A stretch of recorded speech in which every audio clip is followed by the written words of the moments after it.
This is Lisa Fry with My Mystical Life, and today I want to talk to you about animal totems.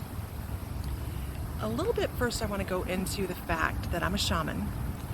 I am clairvoyant, clairsentient. I'm what we'll call eclectic.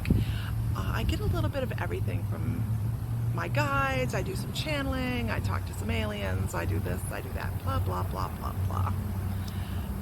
I have to sit back sometimes and really look back and go, I can't believe I am where I am. I can't believe that I talk to Archangel Michael and that I work closely with Archangel Metatron and Saint Germain and the Violet Flame and all of these amazing things.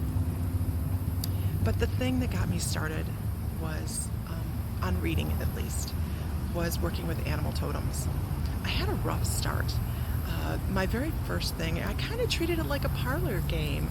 I knew I could detect where energy was, but I didn't know much about that beyond that.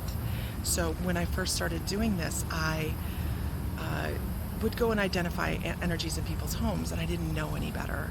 I didn't know the basics, which is why I teach late bloomer classes now, because I feel it's so important to know those things. But what I found out was it is so much easier to keep something from attaching to you than it is to get rid of it. But that's for another day. Anyhow, when I first started learning how to remove negative energies, I went into energy healing because I'm a little bit of a control freak, and I needed at that point to control my energy. So that was where I decided to go with that. I learned Reiki. I'm a Reiki master, and I teach different modalities on healing for animals and things like that. But I wanted to go further, so I went into shamanism. And this is where my life blossomed. I found that I was so much more comfortable dealing with animals that when I wanted to do a reading and I was determined I was going to do this was what I was destined to do. I just knew it. And that I could pick up on animal totems, because my guides knew that I could connect easier with animal totems to begin with than anything else. So I can say I am totally blessed to work very closely as a shaman with animal totems in everything I do. They are my go-to if I feel lost. They are my go-to if I feel unconnected. And they always tell me exactly what I'm missing. There's that lovely breeze again. And we breathe. I'm taking that from Spirit as, slow down, Lisa, you're talking too fast. If you watch any of my live reading videos where I do class and read at the same time, you'll see that I talk way fast when I'm talking to Spirit, because I want to give everybody as much information as I can. So that's them telling me, you're not doing that right now. So when working with animal totems, we have just two types, just like we do in regular readings. We have transitional and we have permanent. These are energies that sign on at the beginning of our life. They know what we're doing. They know where we're going. They're part of our circle. We'll talk about a soul circle in another video. But what they do is they come in with their traits and their reflection and their knowledge, and they come in and help us with what we need them at the time. When we have permanent animal totems, that means they've signed on at the beginning and they're going to be there till the end. They are enduring. And they're where we get a lot of our main traits. We know what we're going to do when we come into this life. We signed that contract to start with. So just know that they are there for the long haul. If somebody gives you a reading, feel free to ask them, is this a transitional or is this a permanent animal totem? You might dazzle them with knowing that. Anyhow, and then you have your transitional guides. And this is, of course, goes for both spirit guides and totems. Your transitional guides, they come in for the moment. They come in for the lesson. They come in to stay with you until you've figured out the thing that you're working through in life. Now, I've come across them that'll be around for 10 years because people struggle. They struggle trying to figure out what's going on and how to deal with it and how to release and how to heal. And then you have some that are in for 10 minutes and they go, you know what? This is what you need to know. Bring this into your soul, integrate this into your soul, and then move. And they move on. In every single case, they're wonderful energies. And of course, everybody wants the bear, the wolf, the the coyote, the hawk, the eagle. They want the great big ones, and I have given animal totems to people like the praying mantis and ladybug and the earthworm.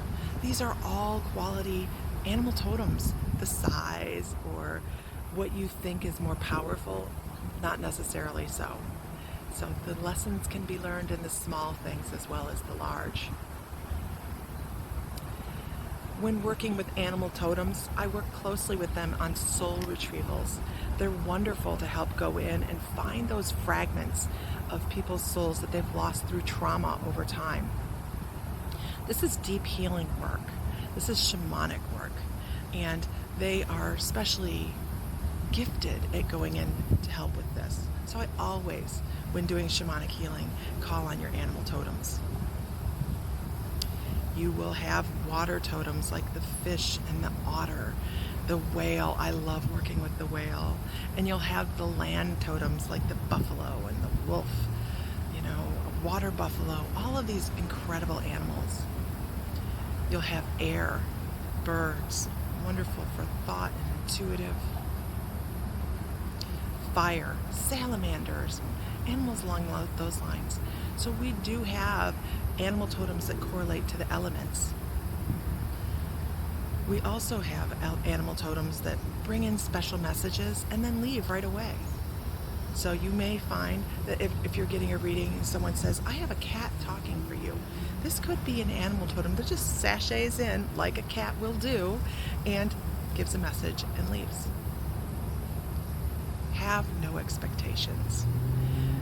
When I give an animal totem to somebody and I give a reading with that animal totem, I may get to something totally different than you're going to find on the World Wide Web. It's going to be direct information from your guide. Don't be disappointed. That is direct source information. Animal totems vibrate totally different than other guides. There are meditations you can do to meet your animal totems. If you want to try one, you can go to mymysticallife.com and go into the free classes. I have a free shamanic journey class that will walk you through meeting guides on a shamanic level. Working shamanically through theta brain waves to journey is different than a regular meditation. We are engaging the brain. This is great for left brain people because we have to have details. We need something to do. That brain doesn't slow down. That brain doesn't quiet down. My brain needs a job at all times. It just does. So, shamanic journey may be the way for you to go with that, but you can use it to find your animal totems. If you have any questions, please follow me on My Mystical Life and ask questions. I'm always available. I love working with animal totems. They are my first love, my first guides that step forward for me, and for me, the easiest to read. So if animals are your forte, you may be surprised at what your animals have to tell you.